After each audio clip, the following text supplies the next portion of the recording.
때 하나님, 늘 우리의 삶을 사랑의 눈빛으로 바라보시는 하나님 앞에 우리가 이 시간 섭니다.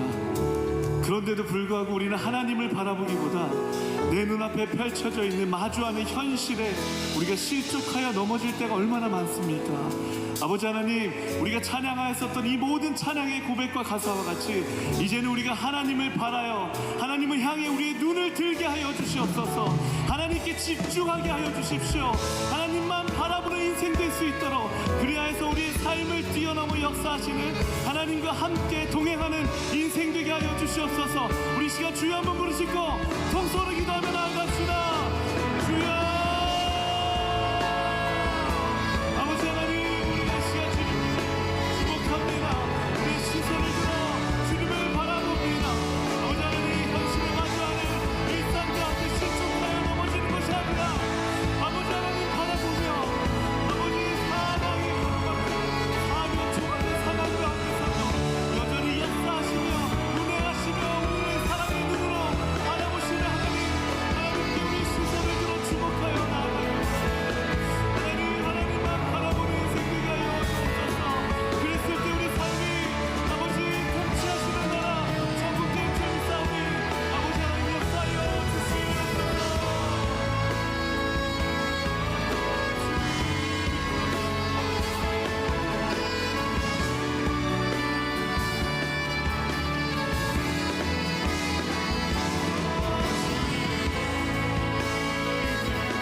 사랑과 은혜가 풍성하신 좋으신 우리 하나님 아버지, 오늘도 거룩한 주일 주님의 전으로 불러주시고 예배하게 하심을 감사드립니다.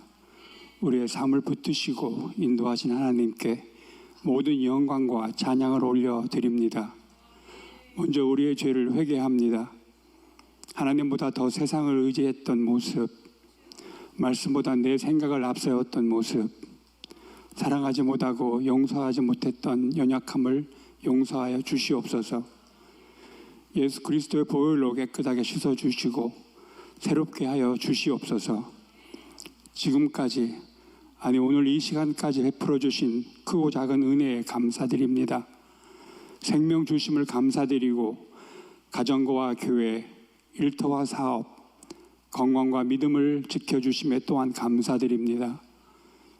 하나님, 우리 세미한 교회와 성도들의 믿음이 사람으로 굳게 서게 하여 주시옵소서. 어떠한 환경과 어려움 속에서도 흔들리지 않는 신앙을 허락하여 주시고 말씀 위에 굳게 서서 하나님을 기쁘게 하는 삶을 살아가게 하옵소서. 다음 세대에게 굳건한 믿음을 전하는 신앙의 계승이 이루어지게 하시고 모든 가정마다 믿음의 유산이 이어지게 하옵소서. 특별히 멕시코 여름 선교를 위해 기도합니다. 선교팀의 성령 충만함으로 준비하게 하시고 가는 길마다 안전을 지켜 주시옵소서. 복음을 전할 때 성령께서 역사하셔서 많은 영혼들이 주님께 돌아오게 하시고 그 땅에 하나님의 나라가 확장되게 하옵소서. 섬기는 손길마다 기쁨과 능력을 더하여 주시옵소서. 담임 목사님의 안식월을 위해 기도합니다. 그동안 맡겨진 사명을 잘 감당하시며 수고하신 목사님께 참된 쉼과 회복의 은혜를 허락하여 주시옵소서.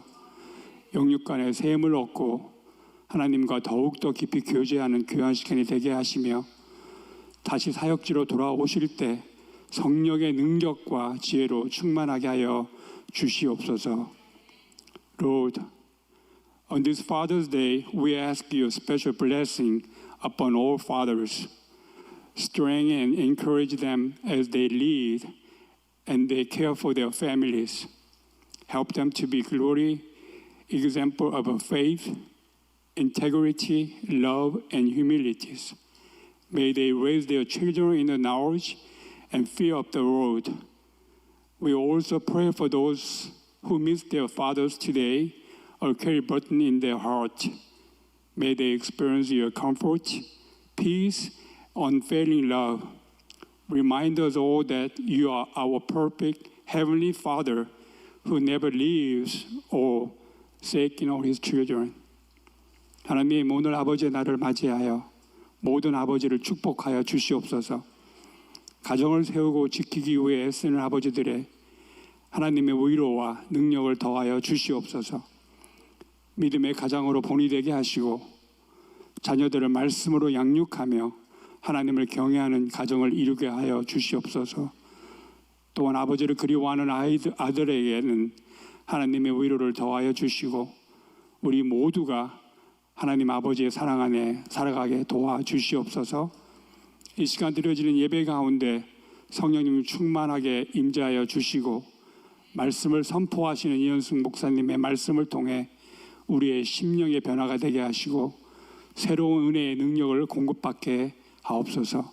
모든 영광을 하나님께 올려드리며 우리를 구원하신 예수 그리스도의 이름으로 감사하며 기도드렸습니다. 아멘.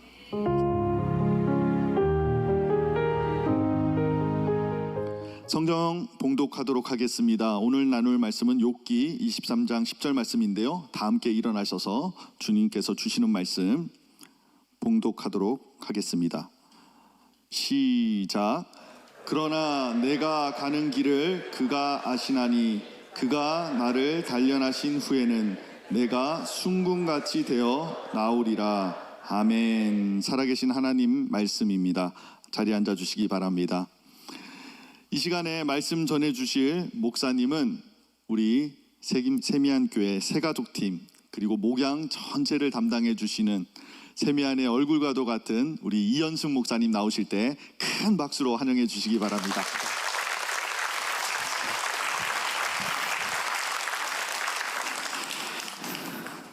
할렐루야.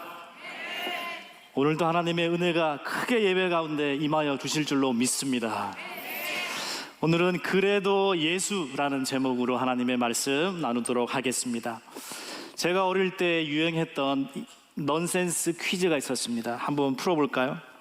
일본에서 제일 무식한 사람의 이름은 도끼로 이마카. 일부에는 정답이 많이 나왔습니다.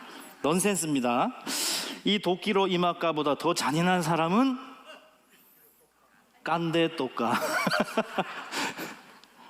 너무 잔인해요. 마지막으로 이 세상에서 제일 무식하고 잔인한 사람의 이름은 안깐데 골라까. 저 어릴 때 이런 게 유행했었습니다. 참 이제 웃으시는 분이 계시네요. 이런 말도 안 되는 이런 일들이 실제로 일어나면 어떻겠습니까? 성경에 그런 인물을 보니까 욥이 있더라고요. 욥. 자녀 10명이요 하루아침에 집이 무너져서 죽습니다. 그리고 전 재산이 날아가죠.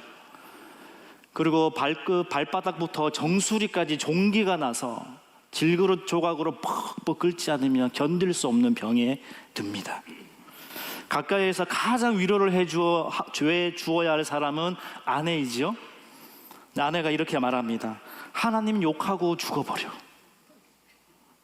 그런 저주를 받습니다. 어떻게 이런 인생이 있을 수 있을까? 그런데 욥의 반응을 보면은 이렇습니다.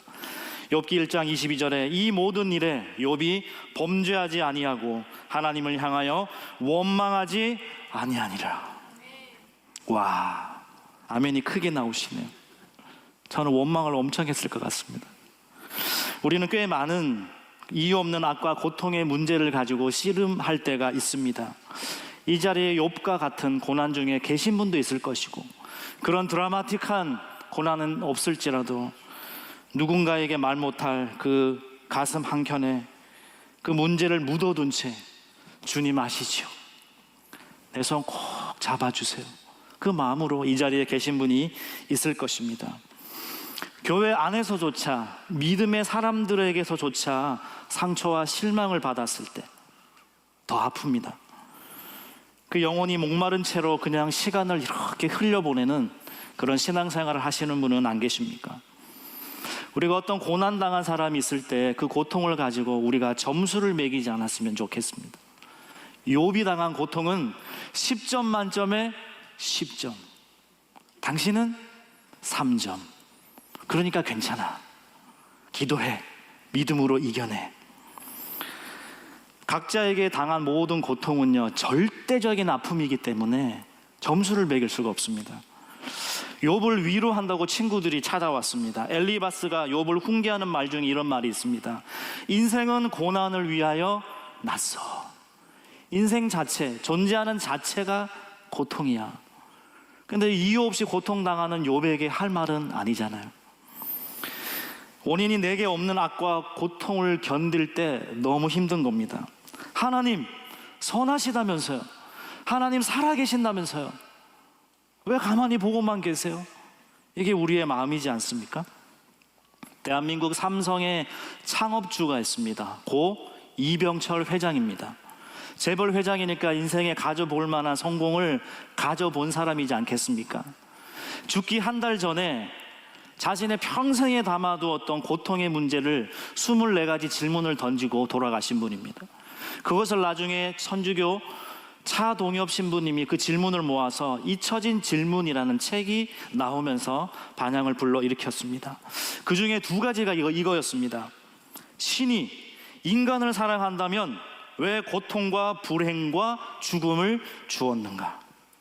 신앙이 없어도 부귀를 누리는 사람이 많은데 신의 교훈은 무엇인가? 여러분 한번 답해 보시겠습니까? 재벌 회장님의 마지막 고통스러운 질문, 저거를 껴안다가 평생 마지막 저 질문 던지고 돌아가셨던 겁니다. 고통과 불행, 죽음, 악인들이 이렇게 더 형통한 것을 보는데 하나님 뭐 하세요? 신이 있다면 대답해 보세요. 이 질문을 했다는 것입니다. 악한 사람들이 더 잘 되는 걸 볼 때 우리 마음에 뭐가 올라오죠? 천불이 올라오는 겁니다. 이것을 일찍이 시인 아삽이 시편에 기록을 해놓았습니다. 시편 73편 1에서 3절 말씀입니다. 하나님이 참으로 이스라엘 중 마음이 정결한 자에게 선을 행하시나 나는 거의 넘어질 뻔하였고 나의 걸음이 미끄러질 뻔하였으니 이는 내가 악인의 형통함을 보고 오만한 자를 질투하였음이로다. 악인이 형통하는 거 보니까 거의 인생 넘어질 뻔했어요. 그런데 그 오만한 자를 또 질투를 하는 자신의 모습, 이 시인 아삽이요, 오늘날 살았다면 이러한 시를 재밌게 썼지 않겠습니까? 불이하게 번 돈으로 피부 관리까지 받으니 10년은 더 젊어 보이는구나. 교회에 나와서 예배 한 번 드리는 것으로 신앙생활에 점을 찍는다. 일하지 않아도 부동산은 값은 세월이 지나면 알아서 살을 찌우는구나. 예수 믿고 똑바로 사는 것이 무슨 소용이 있는가? 여러분 혹시 그렇습니까? 여기서 우리가 짚고 넘어가야 할 한 가지가 있습니다. C.S. 루이스가 피고석의 하나님이라는 책에 이렇게 기록을 해놓았습니다. 고대인들, 옛날에는 피고가 재판장에게 나아가듯이 두렵고 떨리는 마음으로 하나님께 이렇게 나아갔는데, 요즘 현대는 역할이 바뀌었다. 인간이 재판관에 있고 하나님이 저기 피고석에 앉아서 이렇게 하더라는 거예요. 하나님 이거 왜 이렇게 했어요? 이거 왜 저렇게 했어요? 말해보세요. 인간이 재판관이 되고 하나님을 피고석에 앉혀놓고 질문을 하더라는 거죠.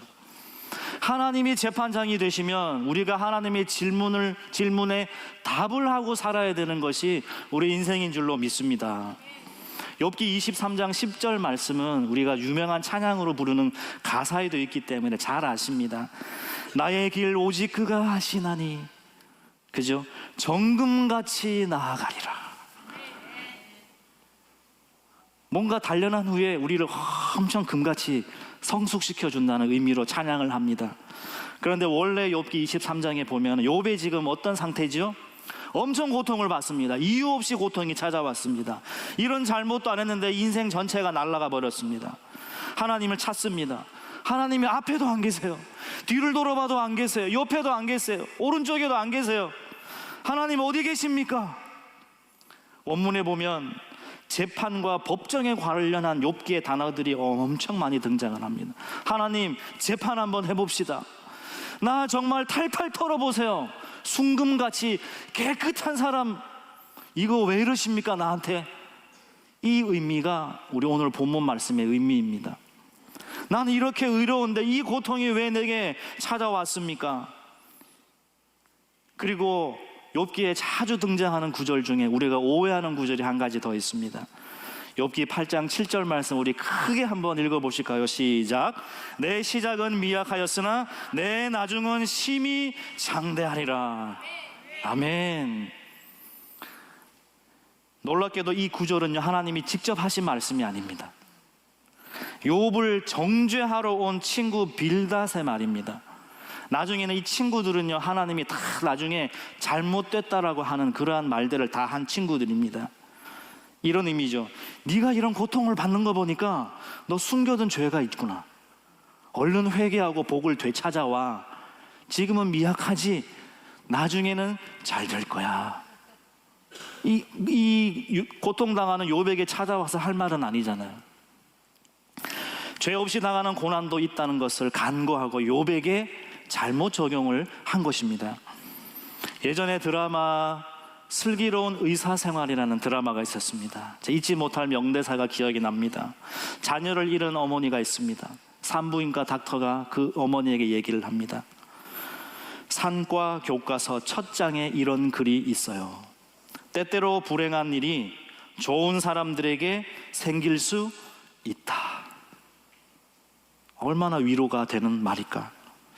고난은 죄 때문일 수 있습니다. 그러나 모든 것이 죄 때문에 고통이 오는 것은 아닙니다. 욥의 위대한 점이 있다고 하면 그 억울함을 사람에게 쏟지 않았다는 것, 그 비참한 고통 중에도 하나님만 상대했다는 것, 억울함을 가지고 원망을 하더라도 하나님께 나아가서 원망을 했다는 것, 저는 이것이 믿음인 줄로 믿습니다. 7장 11절 보니까요, 하나님께 이제 대놓고 불평하려고 작정을 합니다. 그런즉 내가 이 입을 금하지 아니하고 내 영혼의 아픔 때문에 말하며 내 마음의 괴로움 때문에 이제 불평 한번 해보겠습니다. 20절 21절을 보니까 어찌하여 나를 당신의 관역으로 삼으셔서 내게 무거운 짐이 되게 하셨나이까? 내가 이제 흙에 누우리니 주께서 나를 애써 찾을지라도 내가 남아있지 아니하리이다. 나 흙으로 돌아간다. 죽어버릴 거예요. 하나님 늦으면 나 못 찾을 거예요. 하는데도 나를 잡아달라는 느낌이 들지 않습니까? 하나님을 이렇게 욥이 상대를 하고 있더라는 거예요. 억울하고 원망스럽고 작정하고 대들지언정 하나님을 상대하면서 하나님을 떠나지 않는 것, 저는 이것이 신앙이라고 믿습니다. 우리의 삶에 억울한 이야기들이 많습니다. 욥과 같은 고통까지는 아니더라도 우리의 삶에 고통스러운 삶의 한 자락이 다 있지 않습니까? 저도 초등학교 시절에 저희 교회에서는요, 공식 효자였습니다. 아무도 아멘을 안 하실 줄이야. 저는 공식 효자였습니다. 왜 그러냐니까요. 울산 침례교회가 모교회인데요, 여선교회 마르다회였습니다. 저희 어머니가 마르다회 야유회를 작천정 계곡으로 갔습니다. 예배도 드리고 맛있는 것도 먹고 하죠. 이렇게 준비를 하고 바쁘는데 저는 이제 복숭아 초등학교 1, 2학년 때로 기억합니다. 복숭아 하나 물고 이렇게 돌아다니다가 이렇게 계곡물이 흐르잖아요. 발목을 이렇게 집어넣는데 확 빨려 들어가는 겁니다. 수십 미터를 딸려 내려가다가 웅덩이 푹 빠져서 그 소용돌이 치는 데서 연거푸 물을 먹다 보니까 바닥으로 쫙 가라앉습니다. 자연스레 눈이 떠지더군요. 하늘을 보는데 물살에 일그러진 하늘이 이렇게 있는데, 와, 이렇게 사람이 죽는 거구나. 그 어릴 때 저는 그걸 경험했습니다. 다행히 이렇게 물살에 끌려 나와 바위 위에 고개만 뺀 채로 중심을 잡고 이렇게 서 있는데, 엄마 하니까 식사 기도 중이신 거예요. 인상을 찌푸리고 제가 장난치는 줄 알았던 거예요. 여러분, 식사 기도는 짧게 해야 됩니다. 사람 죽습니다. 물에 빠져 죽는다 하니까 그제서야 눈을 뜨고 저를 막 달려서 물에 뛰어들 기세로 오시는데, 제가 엄마 들어오면 안 돼, 물에 빠져 죽어, 가서 관리 집사님 데리고 와, 이랬습니다. 제가 그때부터 울산 침례교회 공식 효자로 등극을 하게 됩니다.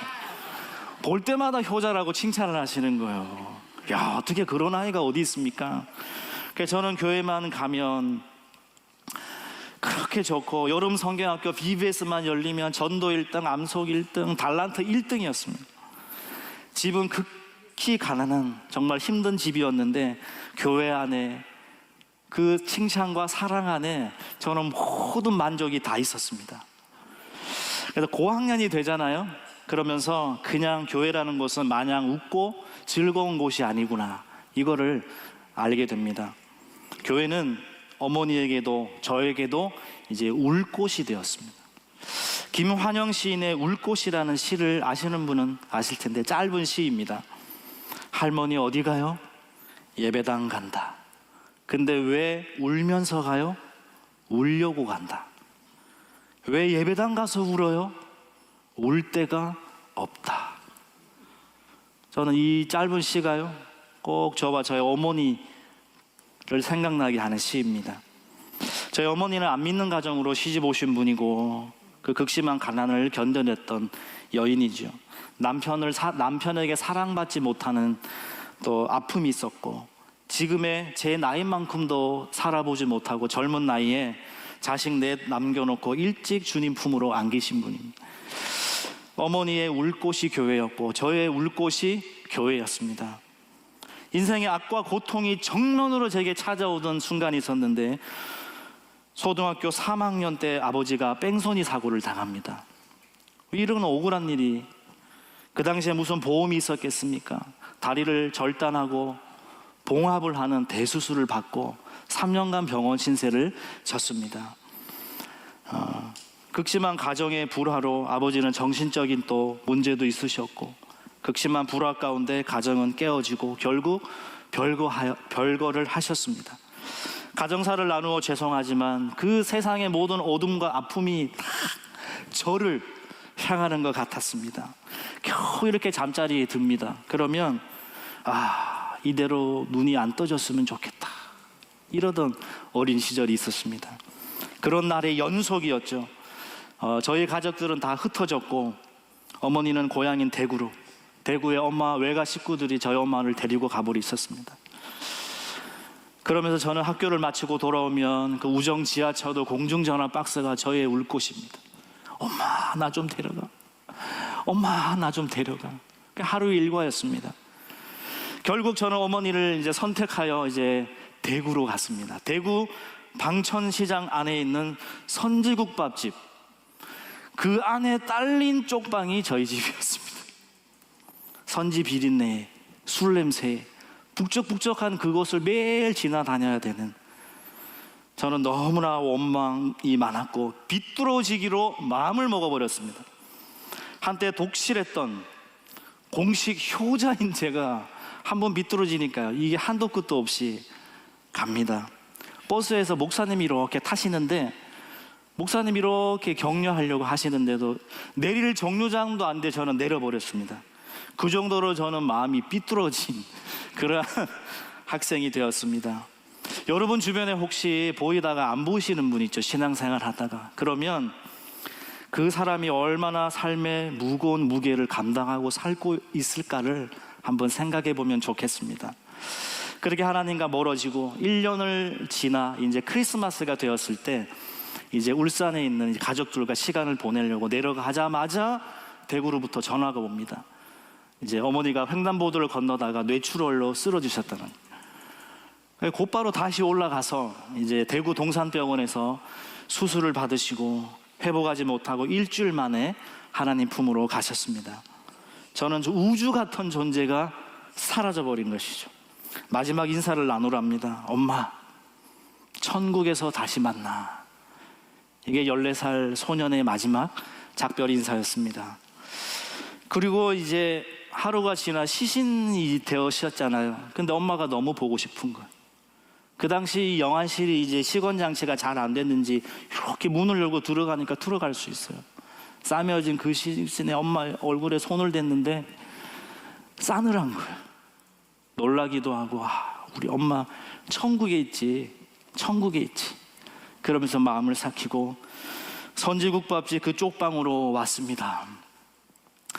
그러면서 하나님이 저를 만나 주셨어요. 그때 예수님 믿겠다고 하고 침례받고 집회 때 들었던 말씀을 다시 생각나게 해주시는데, 로마서 1장 16절에 이 복음은 모두 믿는 자에게 구원을 주시는 하나님의 능력이 됨이라. 그리고 주 예수를 믿으라. 그리하면 너와 내 집이 구원을 얻으리라. 이 말씀이 제 말씀으로 다가오고 회개가 터져 나오면서 하나님께서 내가 너를 구원했다. 내가 네 하나님이야. 네 아빠가 되어주고 네 엄마가 되어주고 네가 사는 곳에서 내 이름 붙들고 살아. 너의 능력이 되어줄게. 그러면서 감사가 나오고 찬양이 나오고 제 마음을 막 회복해 주시는데, 교회에서 잘하기만 해도요, 기타 코드 몇 개는 배우게 되어 있습니다.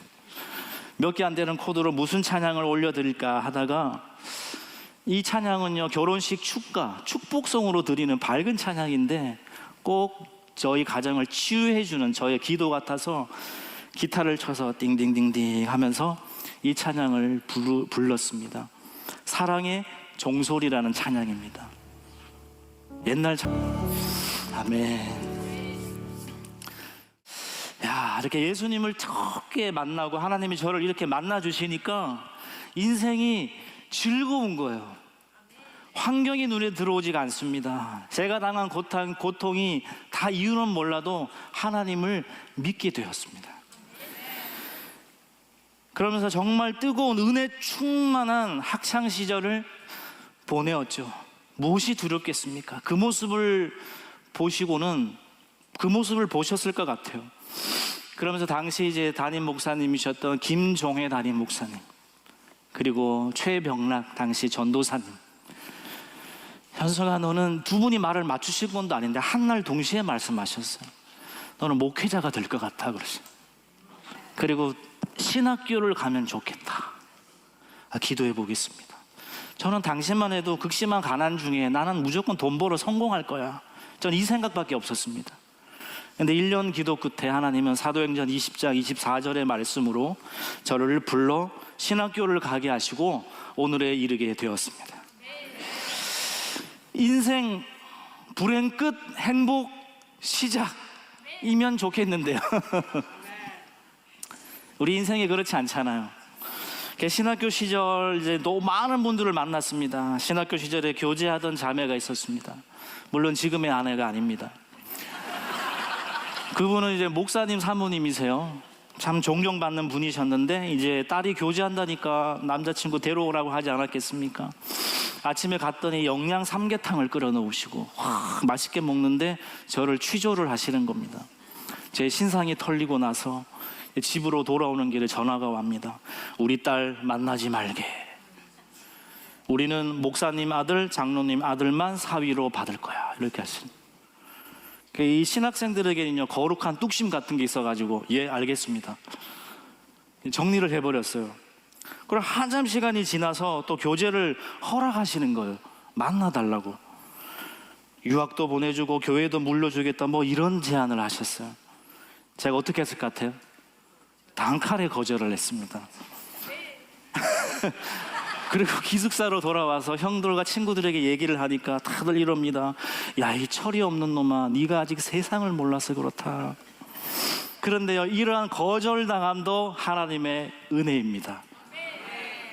그때 거절 안 당했으면 지금의 이렇게 사랑스러운 아내를 어떻게 만났겠으며 어떻게 이 세미한 교회에서 있을 수 있었겠습니까?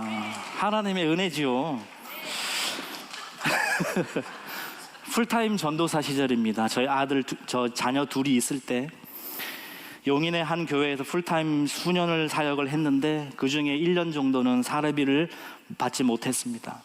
8개월을 한 번도 쉬는 날이 없었습니다. 3일에 한 번은 건축 자재를 지키는 경비를 서야 했고 그 어린 자녀들을 안아보는 시간이 없었습니다. 그리고 한 영적 지도자의 타락과 무너짐이 엄청난 고통을 주었고 저 역시도 다 말씀드릴 수는 없지만 제 목회를 내려놓을 사역자의 삶을 끝낼 마음을 먹었었습니다. 그런데 하나님은 결국에나 어떻게 하시죠? 회복해 주셨기 때문에 여기 있는 거잖아요. 우리는 누군가 영적인 사람, 믿음의 선배 이런 분들에게서 오는 상처를 받을 때 굉장히 아픕니다. 그러나 기억하십시오. 하나님은 선하신 분이십니다. 인자하신 분이십니다. 인간은 약하여 쓰러질 수 있어도 하나님은 합력하여 선을 이루는 분인 줄로 믿습니다. 과거의 그 악과 고통, 상처에 머물러 있으면요, 누구만 손해입니까? 나만 손해인 거예요. 나만 손해. 그것도 다 선으로 바꾸시는 분이 내 아빠 하나님이신데, 여러분 곰곰이 생각해 보세요. 교회 안에 상처받는 일들이 있습니다. 그렇죠? 근데 감사한 분들이 감사한 일이 훨씬 더 많은 것입니다. 우리가 어디에 집중을 해야 되겠습니까? 그 어린 제 시절에 정말 집에 들어가기도 힘든 그런 가난한 집에 친구들이 찾아와 주었습니다. 같이 라면 끓여 먹고 비엔나 소세지 구워 먹고 같이 기도해 주는 그 친구들이 없었다면 저는 없었을 것이고, 뭐든 잘한다 칭찬해 주시는 우리 주일학교 선생님들, 너는 공식 효자야 해주셨던 이 선생님들 까닭에 있게 되는 것이고, 신학교를 갔더니 저와 벼랑 끝에 함께 서줄 목기 친구들을 만나고 선배님들을 만나고, 무엇보다 우리 교회 세미한 교회는요, 저에게는 종합 선물 세트입니다. 설림 목사님 통해 신학교를 가게 된 것이 시작이었다면 우리 담임 목사님을 격려로 결혼과 가정이라는 학위도 마칠 수 있게 되었고, 사랑하는 우리 동력자들, 우리 성도님과 함께하는 이 삶의 현장이 너무나 좋습니다. 그리고 무엇보다 세계와 미국과 한국을 그리스도께로, 우리 인생에 이것보다도 분명한 비전이 어디에 있습니까? 교회가 교회를 세우고 목회자를 살리는 월드 사역으로 진짜 평생 흔들 깃발과도 같은 이 비전과 사명이 저희 있고, 우리 세미한 교회는 제게는 너무나 큰 선물이요 복이 되는 것이죠. 여러분, 세상에 악한 일들이, 고통이 아무리 많다 한들 우리 주변에는, 여러분 바로 옆에는 믿음의 사람이 더 많은 줄로 믿습니다. 하나님은 반드시 상처도 고통도 변하게 하셔서 하나님이 영광 받으시는 재료로 사용하실 줄로 믿습니다. 그러니 어디가 되었든 카톡 한 줄이라도 하나님과 하나님의 교회를 비방하지 마십시오. 선으로 바꾸실 하나님만 찬양하시기를 바랍니다. 여러분, 질문 드려보겠습니다. 만약 여러분의 삶에 보상이 없고 내 뜻대로 축복이 주어지지 않는다 할지라도 여전히 하나님을 예배하고 경외하실 수 있습니까? 아멘. 사탄이요 하나님께 조롱을 합니다. 인간이 복 받으니까 하나님을 경외하죠. 이렇게 시험을 고러올 때 하나님이 욥을 통하여 증명을 하시는 겁니다. 아니다, 내 자녀들은 까닭 없이도 아무런 보상이 없어도 오직 나를 사랑함으로 경외할 수 있다. 이 주제 앞에 욥기가 시작이 되는 거잖아요. 하나님은 때때로 우리 안에 종의 근성을 벗기려고 고난을 주실 때가 있습니다.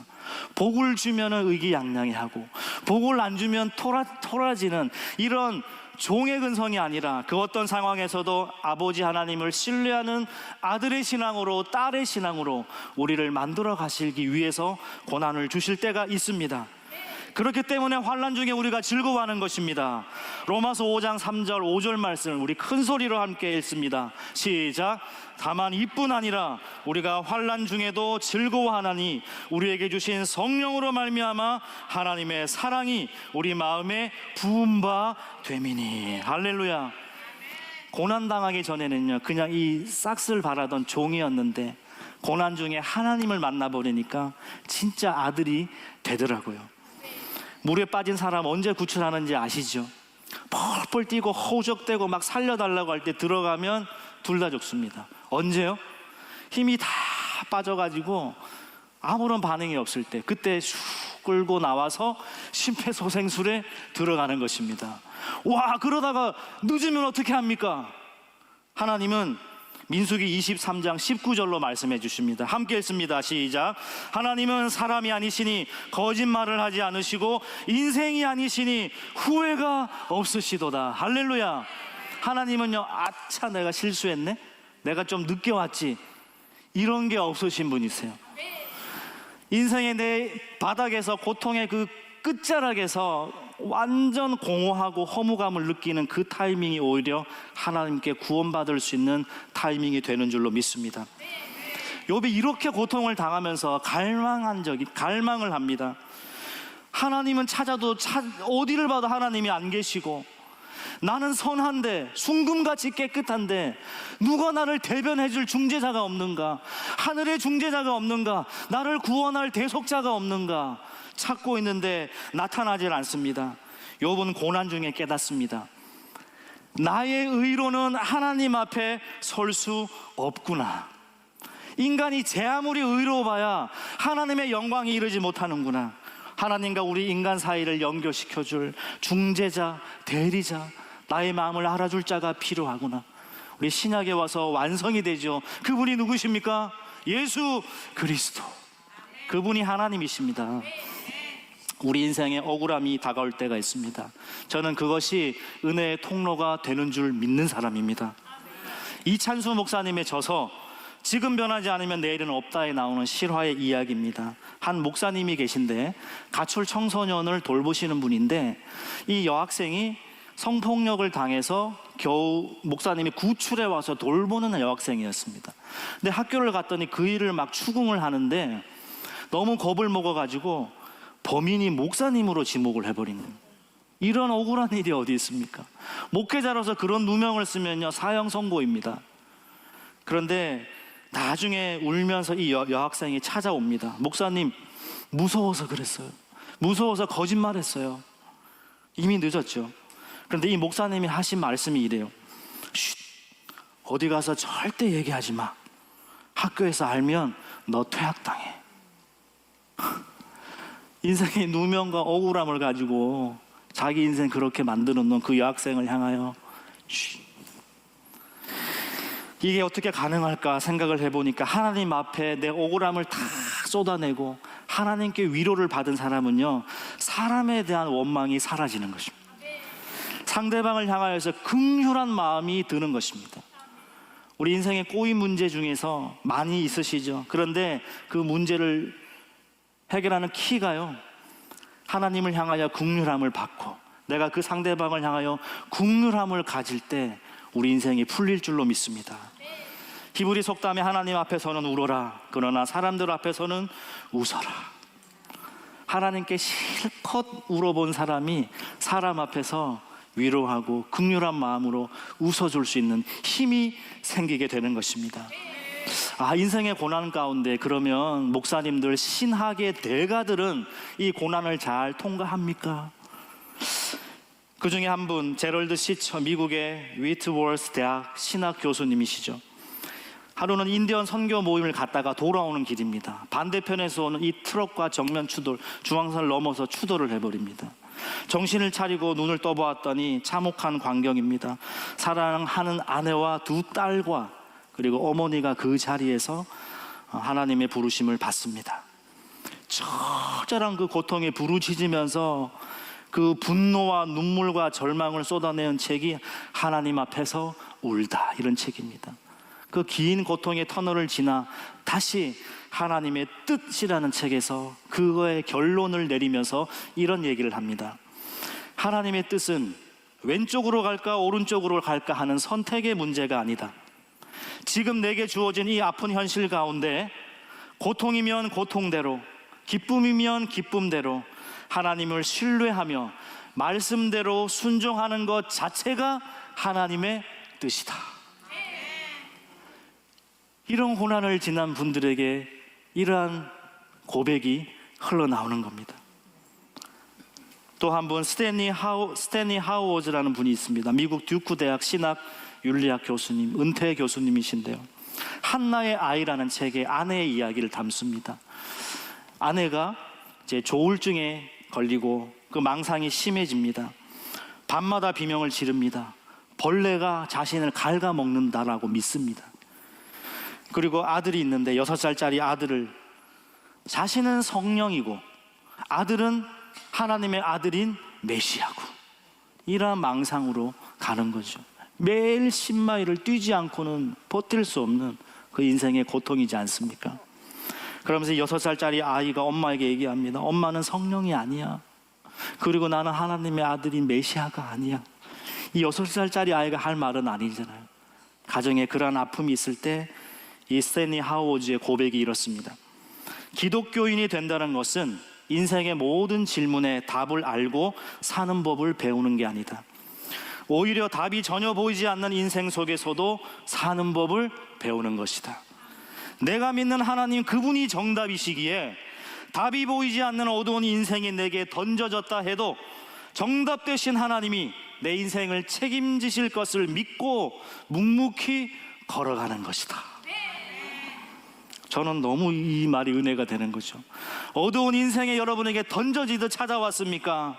정답 되신 하나님이 여러분의 인생을 책임지실 것입니다. 믿음으로 묵묵히 이 길을 걸어가는 것. 여러분 인생에 불쑥 찾아온 악과 고통에, 억울하고 참된 상황에 그 일이 왜 오는지 모릅니다. 이런 신학의 대가들도 다 설명 못하지 않습니까? 그런데 우리가 한 가지 정확한 답을 알고 있습니다. 이 고통의 한가운데에 하나님이 우리의 정답이 되신다는 것입니다.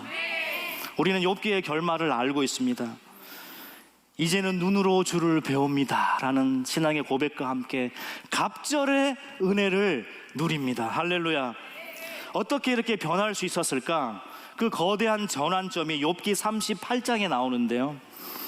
폭풍 가운데에 아무리 찾아도 찾을 수 없었던 하나님이 드디어 등장을 하십니다. 나타나셔서, 욥에게 나타나셔서 얼마나 기다렸겠습니까?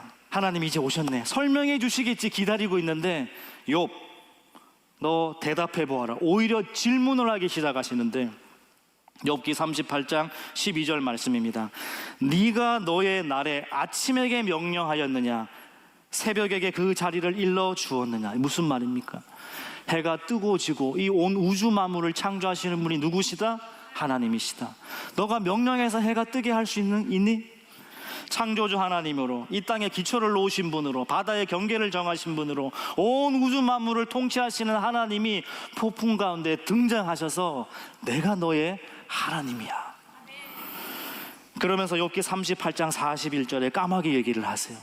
까마귀 새끼가 하나님을 향하여 부르짖으며 먹을 것이 없어서 허우적거릴 때에 그것을 위하여 먹이를 마련하는 이가 누구야? 질문을 하십니다. 이름 없는 까마귀 한 마리의 울음소리를 듣고 먹을 것을 챙기시는 분이 누구시다고요? 하나님이시다. 그 하나님이 등장을 해서 질문을 던지시는데 이 욥이요, 그 하나님의 영광스러운 임재 앞에 압도당해 버립니다. 누구에게 말 못할, 자녀에게 꺼내지 못한 말, 하나님도 모르실 것 같아서 답답하신 상황에 계신 분 있습니까? 주님이 오늘 나타나셔서 여러분에게 똑같이 말씀하십니다. 까마귀 새끼 한 마리 더 먹이시는 분이 누구지? 내가 너와 함께 있어. 너와 함께 있는 분이 창조주야, 통치자야. 온 우주 만물을 내가 다스리고 있어. 이 말씀을 하시는 겁니다. 욥은 고난의 이유 좀 알아보자고 했는데 하나님이 직접 나타나셔서 자신을 보여주셨습니다. 이 거룩한 임재 앞에 압도당한 욥의 말입니다. 40장 4절 5절 보니까, 보소서 나는 비천하오니 무엇이라 주께 대답하리이까? 손으로 내 입을 가릴 뿐이니이다. 내가 그동안 무슨 헛소리를 한 거예요? 42장 1절 3절 보니까, 주께서는 못하실 일이 없사오며 내가 알지 못하는 일을 말하였나이다. 하나님과 재판하자고 싸우던 욥이 이제 이 거룩한 임재 앞에 하나님을 만나자 논리가 사라진 게 아니죠. 하나님 앞에서는 논리가 필요 없어지게 된 것입니다. 그러면서 마침내 터져나온 고백이 42장 5절 말씀입니다. 내가 주께 대하여 귀로 듣기만 하였사오나 이제는 눈으로 주를 배움나이다. 고난을 지나 눈으로 하나님을 만나는 이러한 은혜를 체험합니다. 우리 욥의 결말, 우리가 가장 좋아하는 대목을 아실 텐데요. 42장 10절 말씀입니다. 눈으로 한번 쭉 보시면서 나는 어디에 하이라이트를 한번 하고 싶은지 한번 보십시오. 이전 모든 소유보다 갑절이나 주신지라. 갑절에 막 별 5개 치고 싶잖아요.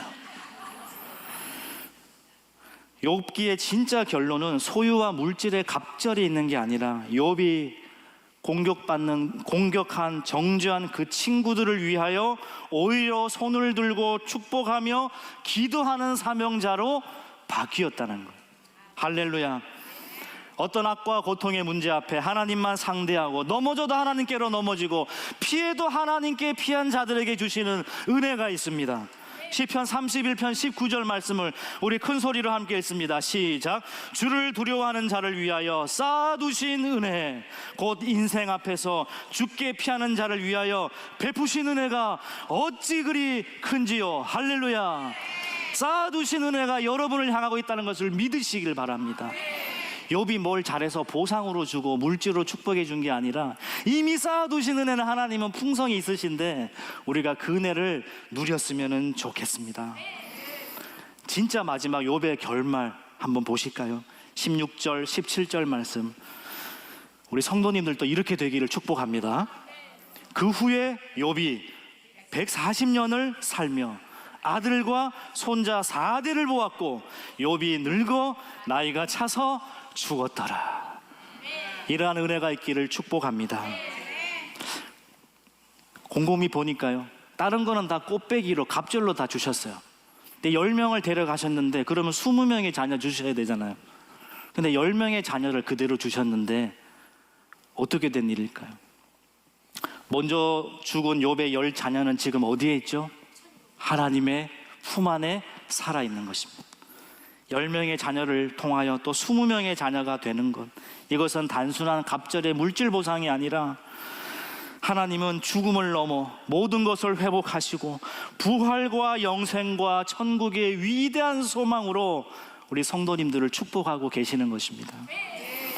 단련하신 후에 우리를 순금같이 빛나게 하실 그 하나님의 주권을 오늘 또 신뢰하고 우리의 인생은 결코 실패로 끝나지 않을 것을 믿으시길 바랍니다. 어떤 일이 있어도 그래도 예수, 그래도 예수. 과거에 우리 CCC 김준건 목사님께서요, 청년들 수만 명을 모아놓고 어떤 100가지 백문일답이라는 걸 하셨어요. 100가지 질문을 던져도 정답은 예수 그리스도. 저도 영상으로 보았는데요, 그 중에 몇 가지의 질문을 제가 드려볼 테니까 여러분 정말 예수 그리스도를 외치기 바랍니다. 그래도 예수, 예수 그리스도, 예수 그리스도 외치길 바랍니다. 이 땅의 모든 통치자가 두려워해야 할 분은 누구십니까? 예수 그리스도. 나의 죽고 사는 유일한 이유가 되시는 분은 누구십니까? 사탄이 두려워하며 사탄의 마음을 낙담시키는 위대한 이름은 무엇입니까? 세상이 내게 돌을 던져도 비난해도 상관없는 이유는 무엇입니까? 숨 쉴 수 없던 절망의 나를 다시 살리시는 분은 누구십니까? 어둠이 나를 가릴 수 없고 절망이 나를 꺾지 못하는 이유는 누구십니까? 예수 그리스도. 질병 따위가 죽음 따위가 결코 나를 묶지 못하는 이유가 무엇입니까? 예수 그리스도. 날 위해 피투성이가 되고 날 위해 십자가를 택하신 온 땅의 왕은 누구십니까? 예수 그리스도. 할렐루야. 그래도 예수, 그러니까 예수, 그럼에도 불구하고 예수, 그리 아니하실지라도 예수. 오늘 이 예수라고 외칠 힘도 없는 분 계시죠? 괜찮습니다. 욥도 그랬고 우리도 인생의 한순간은 그러실 수 있습니다. 그러나 하나님은 지금도 여러분의 이름을 부르고 계시고 너의 울음소리를 내가 안다. 폭풍 속에 만나주시고 여러분의 삶에 그 어떤 악과 고통이 몰아쳐도 그래도 예수, 외치는 여러분을 변함없이 사랑하고 계심을 믿으시기를 바랍니다. 그래도 예수님이면 충분합니다. 내 인생의 크고 작은 문제보다 크신 하나님, 우리를 구원하시는 예수 그리스도, 지금 우리와 함께 하시는 성령 하나님 까닭에 예수 이름 부르며 기도하는 자로, 사명 감당하는 자로, 귀하게 쓰임받는 복의 통로로 살기를 원합니다. 그렇게 될 줄로 믿습니다. 이제는 예수 그리스도의 은혜와 하나님의 크신 사랑과 성령의 충만하심, 내주 교통, 위로, 긍휼하심이, 그래도 예수님 외치며 살기를 주님 앞에 결단하는 모든 예배자들의 삶 속에 지금부터 영원까지 함께 하시기를 간절히 축원하옵나이다. 아멘.